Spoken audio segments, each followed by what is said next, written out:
ठीक है, मैं टाइमिंग बताऊंगा। ठीक है, तो स्टार्ट करते हैं अभी। और इंडिपेंडेंस डे ठीक याद दिलाया, पता नहीं कौन कहाँ बुला ले तो जाना भी पड़ सकता।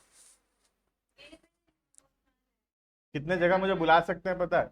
एक तो स्कूल में बुलाएंगे तो जाना पड़ सकता है, लायंस क्लब में है, मारवाड़ी मारवाड़ी युवा मंच है, आई आईसीआई का इंस्टीट्यूट का होगा संबलपुर ब्रांच का इंडिपेंडेंस डे सेलिब्रेशन, कहीं पे भी जाना पड़ सकता है अगर जाना पड़ा तो।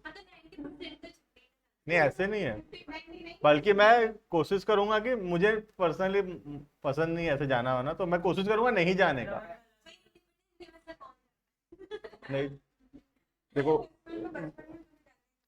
वो क्या होता है ना, बहुत बहुत सारे जगह फिर ऐसे हो जाता है कि जहाँ पर तुम मना नहीं कर सकते तो। हाँ, वो डांस वांस क्या क्या चीज स्टार्ट हो जाता है फिर। और फिर संबलपुर अगर जाना पड़ेगा तो फिर वो तो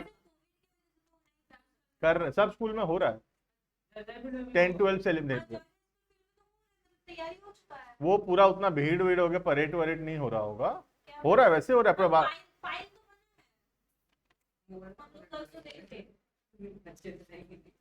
नहीं तो होना चाहिए भाई इतना।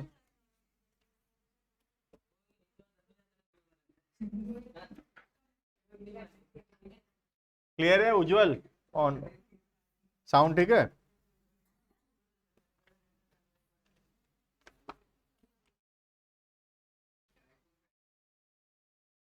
अभी उज्जवल कर रहा है खाली, ये लोग सब ऐप से कर रहे हैं सारे, सब पीछे हो।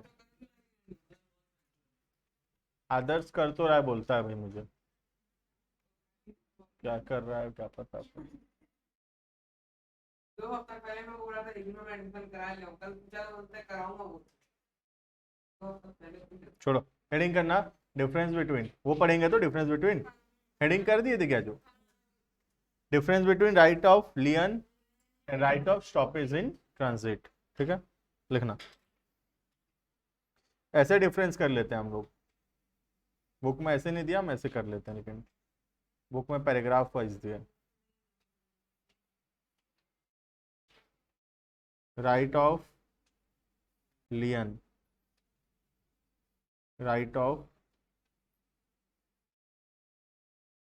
स्टॉपेज इन ट्रांजिट। ठीक है, लिखना point number 1,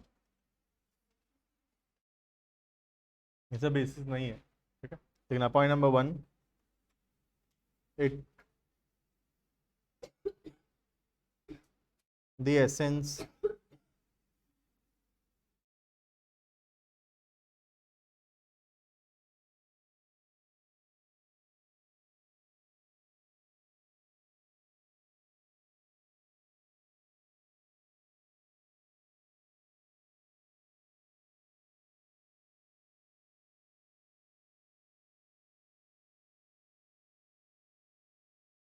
The essence of right of lien is to retain possession, position अपने पास ही रखना। ठीक है, और उधर वाला हो गया रीगेन पोजीशन, याद है, वापस से पोजीशन लेना।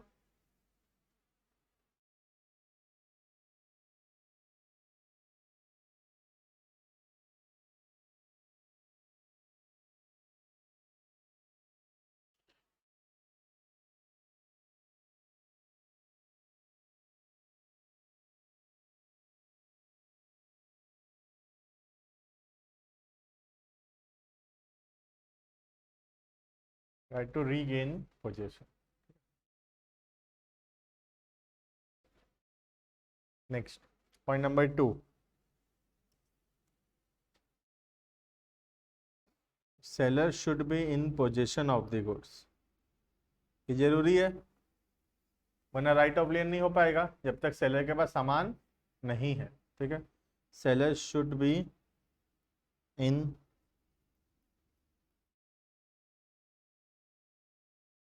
Position of the goods. ठीक है, उधर लिखना, seller should have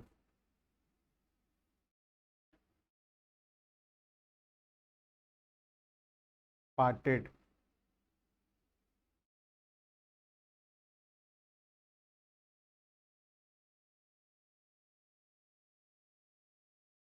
with the position, मतलब पोजीशन चला गया है सेलर के पास से, ठीक है।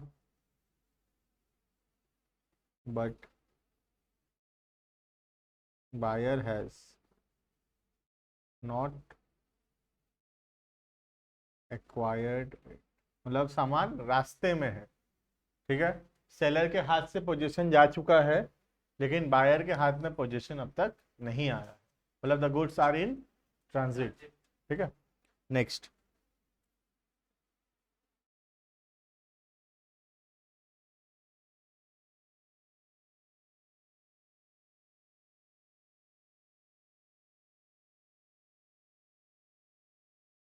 Right of लियन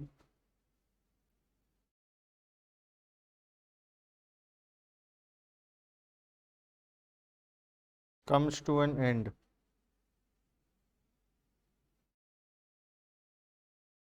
as soon as goods go out of the possession of the seller।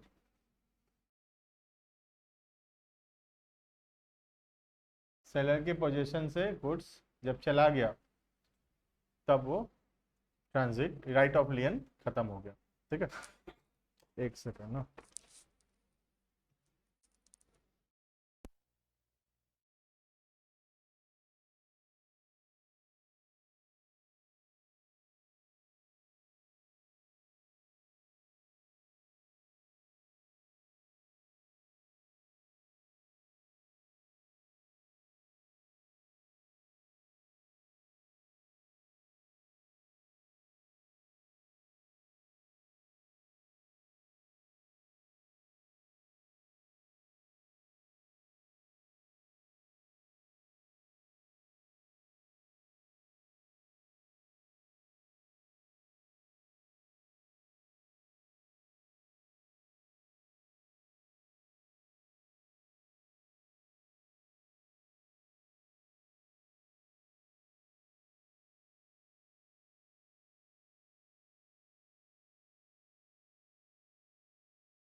क्या हो गया?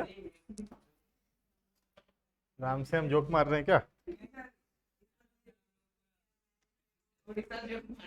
चलो लिखो लिखो, हो गया हो गया। पूनम आ जाओ वापस, लिखो। Right of lien comes to an as soon as goods go out of position, position चला गया तो राइट ऑफ लियन खत्म।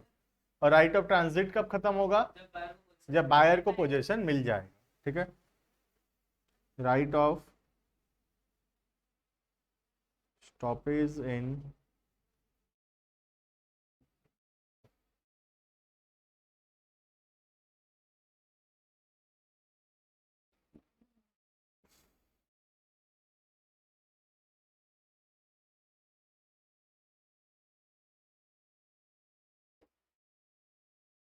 when buyer acquire the goods।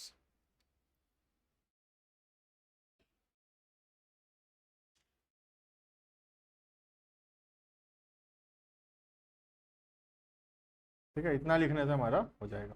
ठीक है, क्लियर है इतना। नेक्स्ट एक छोटा सा पॉइंट और है,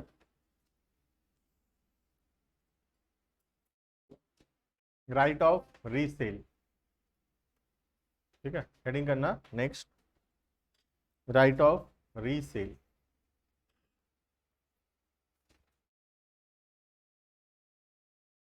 तीसरा अधिकार है, पहला है राइट ऑफ लियन, दूसरा है right of stoppage in transit, तीसरा है राइट ऑफ रीसेल। ठीक है, सेक्शन नंबर लिख लो 54।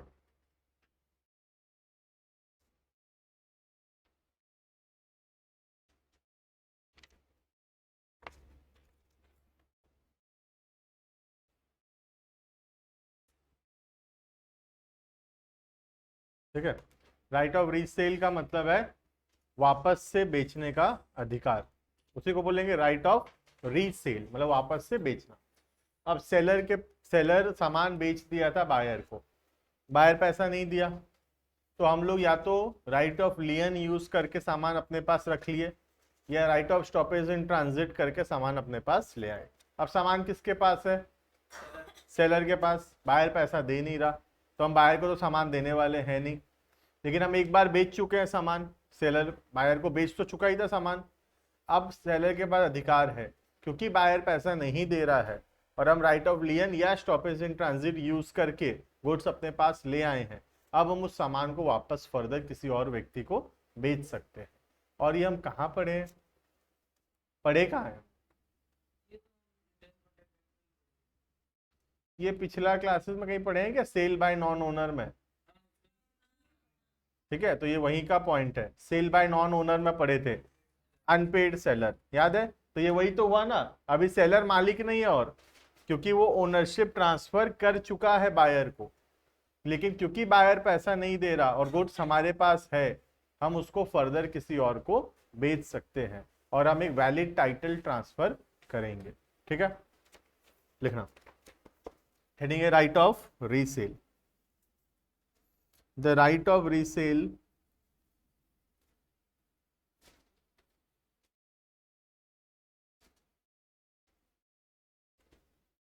the right of resale is an important right given to the seller। और मैथ्स का कितना वीडियो नहीं आया है ऐप में?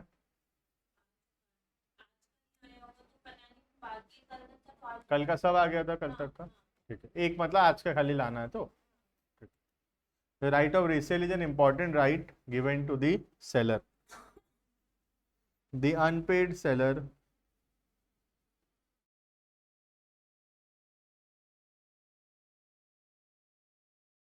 can exercise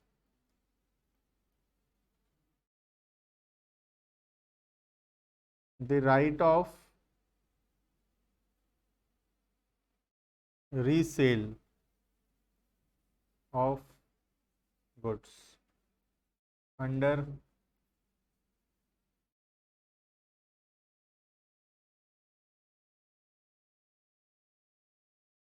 following conditions।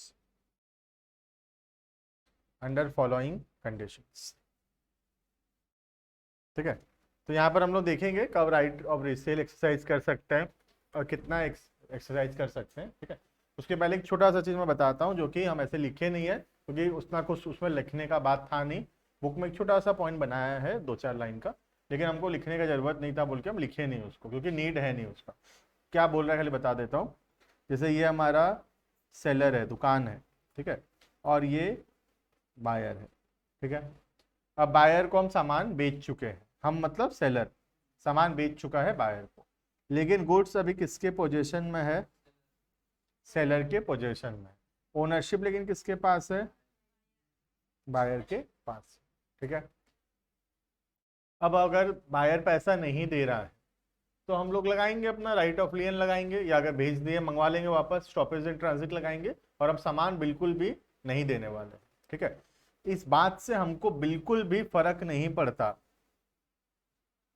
कि ये जो ओरिजिनल बायर है इसको फर्दर सेल कर दिया है, या सेल करने का कॉन्ट्रैक्ट कर लिया है, या उसको प्लेज कर चुका है। ये बात सब बात से हमको कोई फर्क नहीं पड़ता, ठीक है। वो पैसा नहीं दे रहा है, हम एक बात जानते हैं, हम सामान नहीं देंगे, ठीक है। अब ये जो बायर है या आगे बेच भी चुका है किसी को, क्योंकि ये मालिक था ना, ये तो सामान खरीद लिया था, पोजीशन नहीं गया था खाली उसके पास, मालिक तो था ही, ये टाइटल था इसके पास, बेच सकता है ये, या आगे किसी को बेच दिया है, या आगे किसी को गिरवी भी रख दिया है, तो भी हमको कोई फर्क नहीं पड़ता। हम अभी भी स्टॉपेज इन ट्रांजिट लगाएंगे, लियन लगाएंगे, और हम सामान बिल्कुल भी नहीं देंगे। समझ में आ रहा है? तो बुक में एक छोटा सा पॉइंट बनाया है जो कि कोई खास नीड है ही नहीं, उससे फर्क ही क्या पड़ता है? बायर कुछ भी करे, पर बायर पैसा नहीं दे रहा, सेलर सामान थोड़ी दे देगा, ले रख ले, तू तो बेचने का कॉन्ट्रैक्ट कर लिया है, ले बेच दे। ये तो हमको पैसा नहीं दे रहा, हम सामान नहीं देंगे। क्लियर है पूरा कॉन्ट्रैक्ट, ठीक है। तो उसको अलग से कुछ लिखने का जरूरत नहीं है, ठीक है। लिखना right of resale. Point number 1, बेचने से पहले एक बार बायर को बोलना, बताना चाहिए कि नहीं हम बेच रहे हैं तेरा सामान, पैसा देना है तो दे दे। कम से कम इतना तो लॉ होना ही चाहिए कि बायर को एक मौका तो मिले, पैसा नहीं दे रहा तुम फट से बेच थोड़ी दोगे उसको, उसको बता तो दो कि 7 दिन में दे देना, वरना तेरा सामान हम किसी और को बेच देंगे। फिर भी वो नहीं दिया 7 दिन के अंदर, अब हम उसको आगे बेच सकते हैं। तो कुछ छोटे बहुत कंडीशंस हमको भी फुलफिल करना पड़ेगा, ठीक है। जैसे एक नोटिस तो देना ही पड़ेगा बायर को इंटेंशन ऑफ रीसेल का, ठीक है। लिखना पॉइंट नंबर 1। नहीं, एक छोटा सा चीज बच जाएगा अभी इसमें, ऑक्शन सेल भी इसमें एक बचा हुआ है, तो एक क्लास और लगेगा, ठीक है। उसके बाद में इंडियन कॉन्ट्रैक्ट ये पढ़ेंगे हम लोग, कल नहीं पढ़ेंगे, कल ये स्टार्ट अकाउंट्स पढ़ेंगे, कल संडे भी अकाउंट्स पढ़ेंगे, ठीक है। और फिर इसके बाद जो चैप्टर स्टार्ट करेंगे डेट विल बी तुम्हारा कंपनीज एक्ट 2013, ठीक है। लिखेंगे नहीं नोट्स, उसमें मैं नोट्स बना दिया हूँ पूरा उसका, ठीक है। प्रिंट आउट मिलेगा, हम उससे समझेंगे, ठीक है। तो काफ़ी मतलब कम समय में हमारा आराम से हो जाएगा, ठीक है। तो वो प्रिंट हमारे बुक में कितना पेज है देखे हो? कंपनीज एक्ट बुक में दिया है 35-40 पेज दिया है, मैं उसका नोट्स बनाया हूँ 12-13 पेज के आसपास में उसका नोट्स बन गया है, ठीक है। और पूरा परफेक्ट, जहाँ जितना जो चाहिए हमको, जहाँ जहाँ पूरा एग्जैक्टली उतना उतना लिखा हुआ उसमें, ठीक है। तो वो मिल जाएगा, हम उससे पढ़ेंगे फिर, ठीक है। लिखना राइट ऑफ रीसेल में क्या क्या चीज हमको जरूरी है। पहला point number 1, if the goods are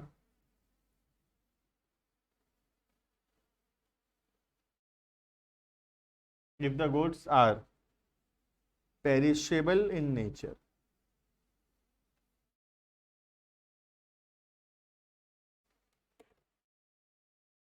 सामान खराब होने वाला सामान है।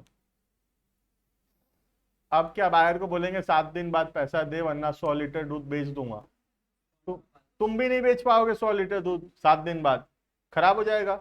7 दिन तक बायर पैसा दिया तो दिया, नहीं दिया तो क्या करोगे? दूध का खराब हो जाए रहेगा वो। तो in case of perishable goods हमको कोई नोटिस देने का जरूरत नहीं है, हम डायरेक्टली बेच सकते हैं, लॉ में नोटिस का रिक्वायरमेंट नहीं है। लेकिन जब नॉन पेरिशेबल गुड्स होगा तब हमको बायर को नोटिस देने का जरूरत है कि पैसा दे दे वरना सामान बेच देंगे। लेकिन पेरिशेबल गुड्स में vegetable, fruits, milk, curd, paneer, ऐसा जैसे जो सामान खराब हो जाएगा वैसे वाले सामान में हमको कोई नोटिस का रिक्वायरमेंट नहीं है, ठीक है। If the goods are perishable in nature then अब देखो उतना छोटे मोटे लेवल पे तो फोन, जब बड़ा बड़ा कॉन्ट्रैक्ट है, बड़ी बड़ी कंपनीज के बीच में डीलिंग है, तो वो फिर जो तुम्हारा कॉन्ट्रैक्ट है, अब फोन में हो सकता है मेल के थ्रू होता हो सकता है कॉन्ट्रैक्ट में लिखा हो कि बाय पोस्ट हम लेटर भेजते हैं, हर एक कम्युनिकेशन पोस्ट से हो रहा है, तो वहाँ पॉसिबल नहीं हो सकता कि पोस्ट से हम लोग किसी को बायर बताएं। के पास भी पता आ जाएगा कि मेरे को फोन दीजिए, अगर वो चाहेगा कि फ्रेंड को बोल हाँ, in case of non perishable goods. Perishable में लॉ बोल दिया कुछ रिक्वायरमेंट नहीं है, पैसा नहीं दे रहा, उसको छोड़ो, किसी और को बेचो, खराब हो जाएगा सामान, सामान ज्यादा जरूरी है यहाँ पर। ठीक है, if the goods are perishable in nature, then buyer is sorry seller is not required, seller is not required to inform buyer, seller is not required to inform buyer regarding his intention of receipt। ठीक है, seller buyer को बताना जरूरी नहीं है कि हम सामान बेचने वाले हैं, हम डायरेक्टली बेच सकते हैं। ठीक है, next point number 2, in case of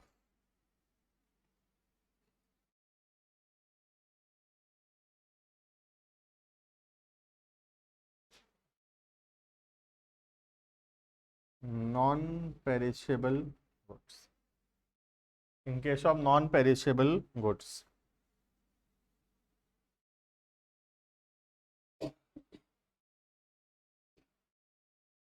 if the buyer fails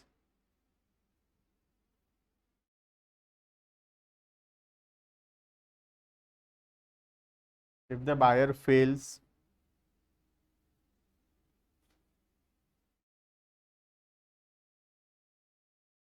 after the receipt of such notice, if the buyer fails to pay after the receipt of such notice, then seller can resell the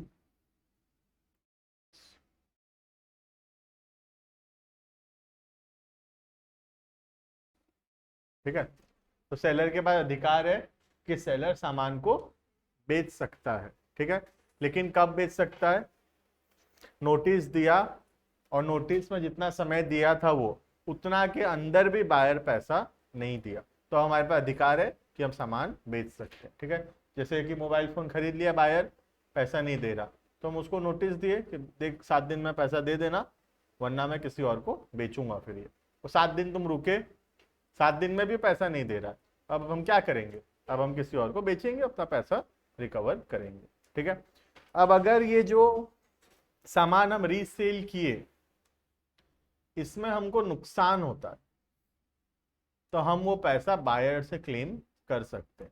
if there is any loss, if there is any damages, then we can claim it from the buyer. जैसे कि 10,000 रुपए का contract price था buyer के साथ, buyer बोला था 10,000 में खरीदूंगा, हम 10,000 में उसको बेचने वाले थे, क्योंकि बायर नहीं खरीदा हमको 9,500 में किसी और को बेचना पड़ा, तो 500 का नुकसान हुआ अपना, तो ये नुकसान हम किससे क्लेम कर सकते हैं, बायर से क्लेम कर सकते हैं। ठीक है, लेकिन अगर प्रॉफिट हुआ, अगर 11,000 में बिक गया, थोड़ी 1,000 रुपए बायर को दे देंगे, ले तेरा प्रॉफिट, नहीं, हम वो 1,000 रुपए रख सकते हैं। ठीक है, तो लॉस हो गया, तो लॉस के केस में हम लोग बायर से पैसा लेंगे, लेकिन प्रॉफिट का केस है तो प्रॉफिट का पैसा बिल्कुल भी नहीं देंगे। मारवाड़ी बुद्धि लगाया लॉ वाला, नुकसान हो गया तो मांग लूंगा बोल रहा है, प्रॉफिट हो गया तो नहीं दूंगा बोल रहा है, यही तो बता रहा है। ठीक है, लिखना नेक्स्ट पैराग्राफ, इसी के अंदर चल रहा है पॉइंट नंबर 2 में। ठीक है, in case of resale,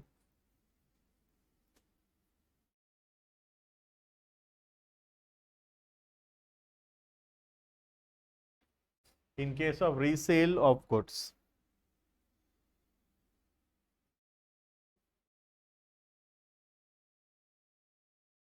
the seller can recover damages. The seller can recover damages if any, अगर हुआ है तो, from the buyer, from the buyer, full stop. But if there is profit,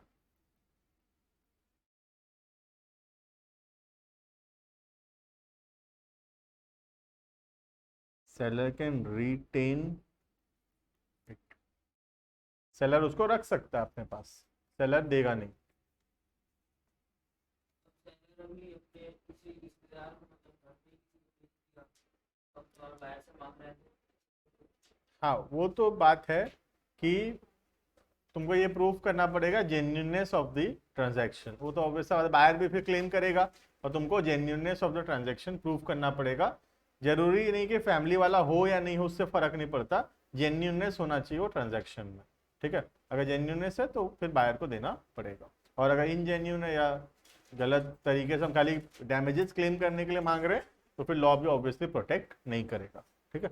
next point number 3, हमेशा ये ध्यान रखना जब भी लॉ में हम डिसीजंस देते हैं, ठीक है, लॉ इसी नजरिए से हमेशा डिसीजन होना चाहिए कि क्या सही रहेगा, उस हिसाब से लॉ बना है, ठीक है। मर्डर करना क्राइम है, क्यों क्राइम? कभी सोचो why it is a crime, क्यों नहीं मार सकते भाई हम किसी को? पसंद नहीं आ रहा मार देंगे, क्यों नहीं मार सकते? बताओ क्यों नहीं मार सकते? ऐसा लॉ क्यों बना नहीं मार सकते? मार सकते क्यों? क्योंकि सोसाइटी उसको गलत मानता है। लॉ कहां से आया? सोसाइटी के वैल्यूज बिलीफ से लॉ बना है। जो सोसाइटी गलत मानता है over a period of time, उसको लॉ बना देगी ये काम तुम नहीं कर सकते, इसका सजा मिलेगा, ठीक है। अचानक से लॉ आ गया मास्क नहीं पहनोगे तो 500 का फाइन कटेगा, क्यों? क्योंकि ये रिक्वायरमेंट है अभी के टाइम का कि मास्क पहनना जरूरी है। अभी तक तो रूल था ही नहीं ऐसा कुछ, क्योंकि अभी तक रिक्वायरमेंट था ही नहीं। तो जो भी लॉ बना है over a period of time बना है। हेलमेट पहनना जरूरी है, कहां से बना? एक आदमी जा रहा था गाड़ी में, ठोक दिया, सर में लगा, मर गया वो। तो हमने सोचा ऐसे तो बहुत लोग मर रहे हैं, हेलमेट पहनना मैंडेटरी करना पड़ेगा, तो हेलमेट मैंडेटरी हो गया। ऐसे करके जो प्रॉब्लम्स हुआ है सोसाइटी में उससे लॉ बना है। तो लॉ हमेशा जब भी तुमको समझ में नहीं है क्या डिसीजन होना चाहिए इसका, एक लेमैन के हिसाब से अगर हम सोचेंगे कि क्या सही रहेगा इस सिचुएशन में, और उसके हिसाब से एक सेंसिबल डिसीजन अगर हम देंगे तो वो हमारा करेक्ट हो जाएगा सेंसिबल डिसीजन, क्योंकि लॉ भी उसी सेंसिबल व्यक्ति के हिसाब से ही लॉ बना गया है। तो 80-90% केसेस में तुम्हारा डिसीजन परफेक्टली सही आएगा बल्कि, ठीक है। तो लॉ में हमेशा डिसीजन मेकिंग एक सेंसिबल इंसान के हिसाब से, एक जज के हिसाब से सोचोगे। कोर्ट में एक जज के हिसाब से दो तरफ का पक्ष सुन के तुमको डिसीजन देना है, उसके हिसाब से अगर डिसीजन मेकिंग करोगे वो डिसीजन 80-90% तुम्हारा सही होगा, ठीक है। Next point number 3,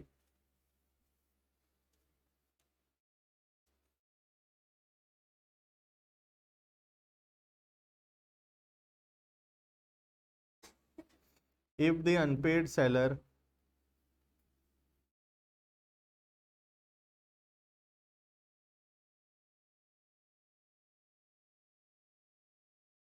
sells the goods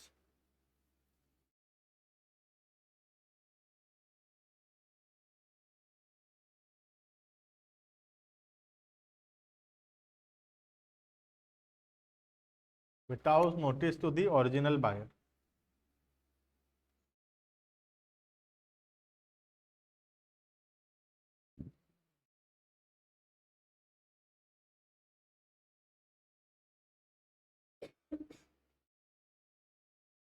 then he cannot claim damages.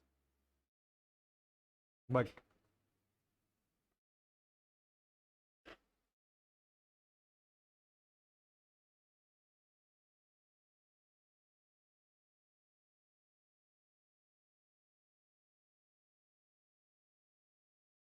has to return the profits made under the contract. Opposite हो गया, नोटिस नहीं दोगे तो डैमेजेस तुम खुद बियर करो, और प्रॉफिट हो गया तो प्रॉफिट बल्कि बायर को देना पड़ेगा। हाँ, प्लस बायर अगर कोई डैमेजेस क्लेम कर रहा है तो वो भी हमको depending upon the case to case हमको पैसा भी देना पड़ सकता है। ठीक है,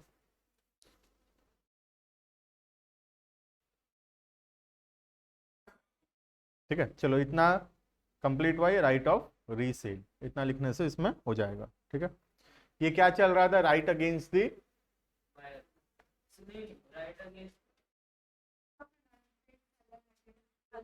अगेंस्ट गुड्स, ये गुड्स के अगेंस्ट अधिकार चल रहा था। अभी हमको पढ़ना है right against the buyer, buyer के खिलाफ क्या अधिकार होगा हमारा।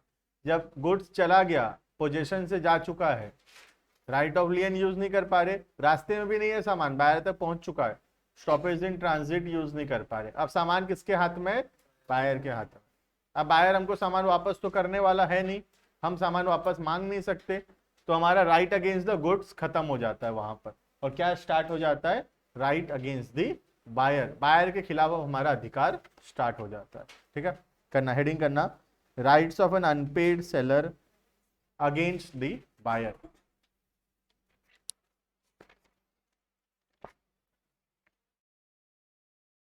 चार पांच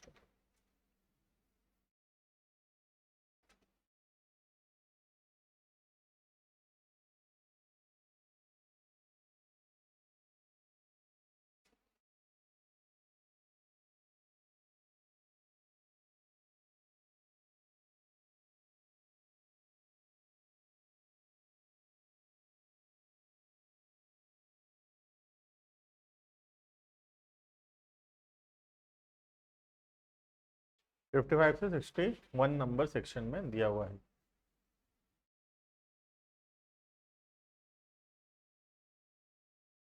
ठीक है, तो अब हम right against the goods use नहीं कर पा रहे, क्योंकि सामान अब हमारे पोजीशन में नहीं है, हमारे कंट्रोल में नहीं है, ना ही सामान रास्ते में है, सामान कहाँ जा चुका है, बायर के पोजीशन में जा चुका है। ठीक है, तो अब राइट अगेंस्ट द गुड्स खत्म, अब हमारा स्टार्ट हो जाता है राइट अगेंस्ट द बायर। अब बायर के खिलाफ हम क्या क्या कर सकते हैं। ठीक है, सबसे पहला सबसे बेसिक बात, point number 1, suit for price, case करेंगे पैसा दे बोल के, SUE या SUIT एक ही बात है, सू मतलब केस करना, SUIT सूट मतलब केस। ठीक है, सूट फॉर प्राइस, इसका मतलब हम बायर के खिलाफ केस फाइल करेंगे कोर्ट ऑफ लॉ में कि बायर को हम सामान बेचे थे और बायर सामान का पैसा नहीं दे रहा है। ठीक है, वो तभी हो पाएगा when the buyer is solvent, buyer जब सॉल्वेंट है तो। अगर बायर इनसॉल्वेंट है तो हम लोग फिर रिकवर फॉर प्राइस नहीं कर पाएंगे, वो एक प्रोपोर्शनेट में मिलेगा जो हम पढ़े भी थे, 60 पैसे या 70 पैसे इन अ रुपी वॉज रिसीव, उसके हिसाब से हमको पैसा मिलेगा।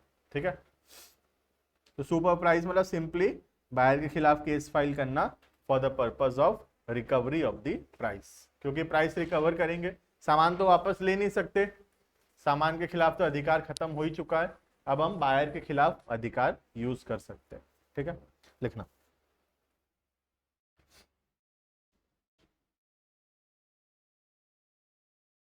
when under a contract of sale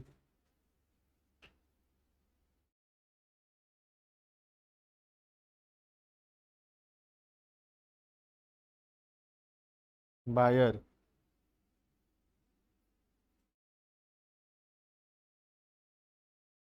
wrongfully neglects or refuses,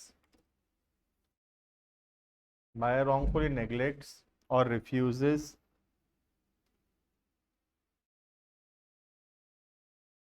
to pay for the goods,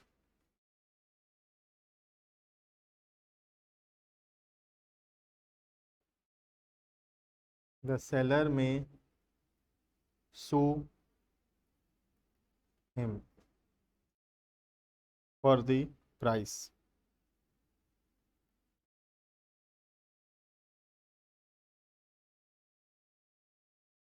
of the goods।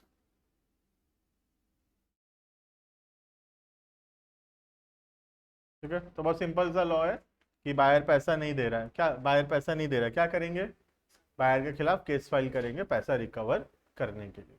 ठीक है, नेक्स्ट पॉइंट नंबर 2, और क्या कर सकते हैं हम लोग, पॉइंट नंबर 2,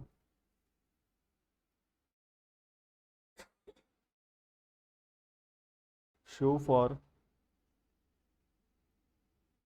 डैमेजेस।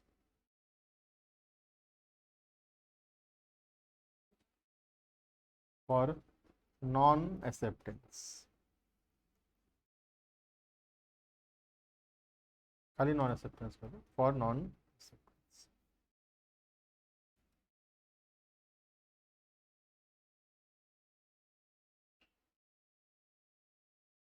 ठीक है, so for damages for non acceptance. यहाँ पर क्या हुआ, जैसे तुम अभी गोकुल से पिज्ज़ा ऑर्डर किए, ठीक है, गोकुल से हम पिज़्ज़ा ऑर्डर किए, पिज़्ज़ा डिलीवरी बॉय वाला जो भी तुम ऑर्डर किए लाके तुम्हारे घर के बाहर बेल बजा रहा है। ठीक है, अब तुम गेट खोले, तुम बोले हम तो खा लिए अब नहीं चाहिए, क्या करेगा गोकुल वाला बताओ। तुम यहाँ पे ना गुड्स लेने के लिए हाँ बोल रहे हो, तुम बोले नहीं चाहिए हमको पिज़्ज़ा, भाई हम खा लिए, लेट कर दिया हम खा लिए। ठीक है, वो पिज़्ज़ा नहीं चाहिए, तुम गुड्स मना कर रहे हो तुम गुड्स के लिए, और जब तुम गुड्स के लिए मना कर रहे हो, यू आर रिफ्यूजिंग टू पे फॉर प्राइस एज वेल, पैसा भी नहीं दे रहे तुम। ठीक है, तो यहाँ पर अब गोकुल वाला क्या करेगा, अगर गोकुल वाला को कुछ नुकसान होता है तुम्हारे नॉन एक्सेप्टेंस के वजह से, तुम गुड्स क्योंकि लेने से मना कर दिए, on the due date of the contract तुम गुड्स जब लेने से मना कर दोगे, तो उससे अगर कोई नुकसान होता है सेलर को, then the seller can recover the price from the buyer. ठीक है, अब जैसे 200 का पिज्जा था, तुम नहीं खरीदे, तुम नहीं खरीदे, ठीक है, तो अब गोकुल वाला क्या करेगा बेचारा, बात के तुम वापस ले गया। अब गोकुल में कोई एक आया कस्टमर, उसको बोला 40% ऑफ चल रहा है, एक पिज्जा है, लोगे क्या, बोला ला खिला दे, वो खा लिया। तो कितना में बेचना पड़ा हमको, 120 रुपये में बेचना पड़ा, पुराना पिज्जा था, थोड़ा पूरा एक दो मतलब एक दो घंटा हो चुका है, वो टेस्ट भी नहीं है, हम 40% डिस्काउंट में बेच दिए उसको, 80 का नुकसान हुआ, ये 80 रुपये हम लोग बायर से क्लेम। समझ में आ रहा है, इसको बोलते हैं sue for damages due to non acceptance. यहाँ पर बायर सामान लेने से मना कर देता है और सेलर को वो सामान को किसी और व्यक्ति को बेचना पड़ता है at a price lower than the contract price, then the seller can recover such a damages from the buyer. समझ में आ रहा है, अगर ज्यादा में बेचे तो रख लेंगे प्रॉफिट, नहीं देंगे। ठीक है, लिखना so for damages for non acceptance, लिखना where the buyer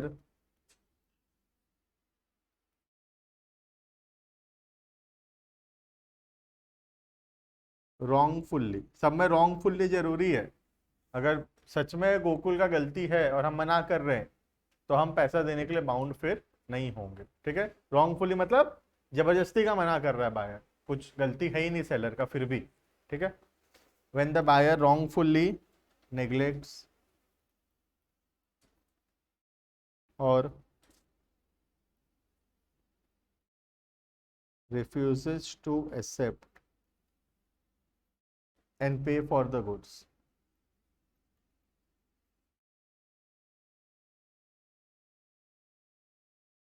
refuses to accept and pay for the goods, the seller may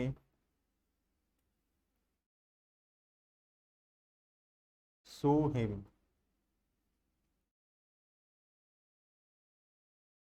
for damages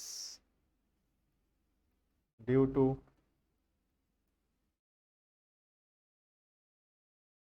non acceptance।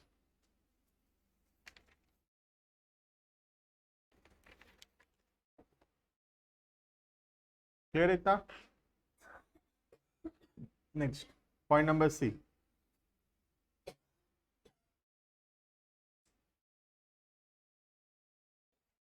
लिखना repudiation of contract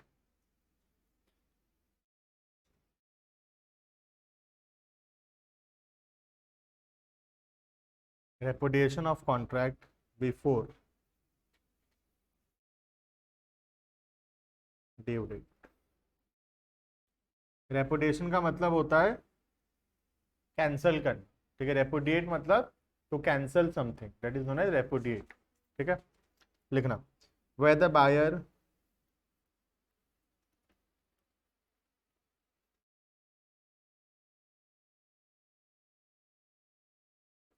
repudiates the contract, मतलब due date के पहले ही buyer आकर मना कर दिया कि वो सामान नहीं लेने वाला, तो हमको जो भी नुकसान होगा उससे हम उसका रिकवर कर सकते हैं, ठीक है। Where the buyer repudiates the contract before the date of delivery, before the date of delivery, then the seller may treat the contract as rescinded, rescinded मतलब वही है cancelled, ठीक है, rescinded and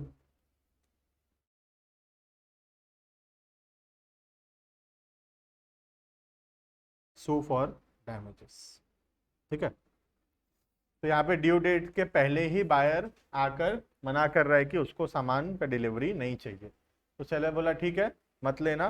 अब सेलर कॉन्ट्रैक्ट को cancel माना और अब सेलर जो भी डैमेजेस हुआ होगा वो क्लेम कर सकता है फ्रॉम दी बायर। क्लियर है इतना? Next point number D, sue for interest.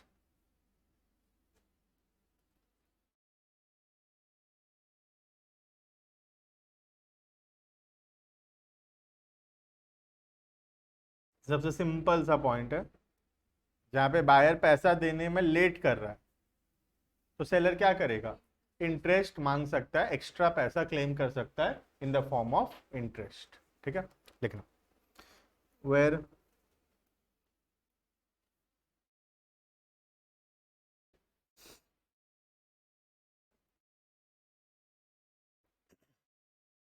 There is an agreement as to interest, जब एग्रीमेंट में लिखा हुआ था when there is an agreement as to interest, then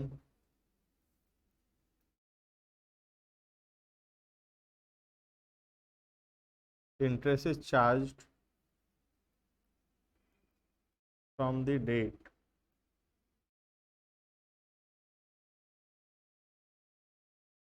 when payment is due,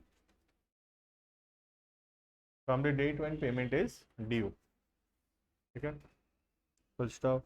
If there is no agreement,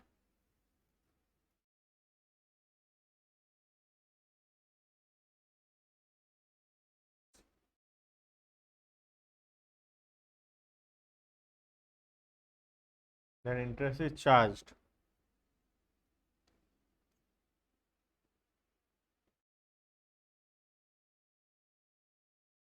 from the date of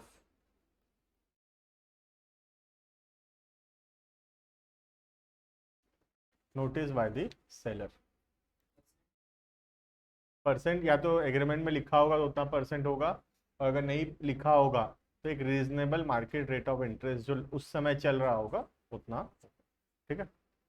अब usual market rate of interest निकालने के लिए we can use a bank rate, bank का rate, RBI का bank rate हम use, commercial bank का basically, मतलब RBI जैसे बैंक रेट है, अब बैंक कमर्शियल बैंक जितना हमें देता है बैंक रेट प्लस 1-2% जो भी है वो चार्ज होगा, ठीक है।